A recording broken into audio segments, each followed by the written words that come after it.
Okay, we're answering the delicious question of how do you make creme brulee? This well-known and worldwide famous dessert is probably the simplest dessert and one of the least expensive desserts to make and serve.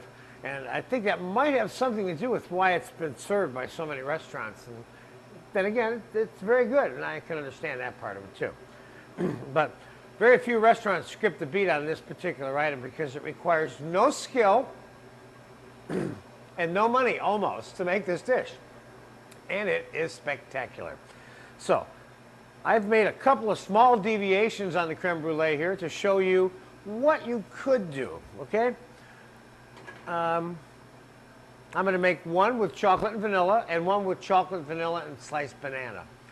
Now, you can put marinated or unmarinated raspberries and blueberries or poached pears thinly sliced in the bottom of your creme brulee mold, whatever your fancy is, or just have it plain. Some people prefer just the vanilla, and that's fine too.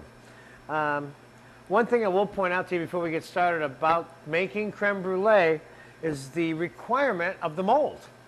These two molds that I have for you here are creme brulee molds. They're different size. This one is almost twice as big as this one. It depends how much you want for dessert. The important element to notice about these molds is that they're substantially wider than they are tall. Now, if you take a mold like this, for example, this is a custard mold, which is not for making creme brulee in, for a very specific reason. The time it takes. First of all, creme brulee is a soft custard. It's not a firm, set custard like a creme caramel or something like that.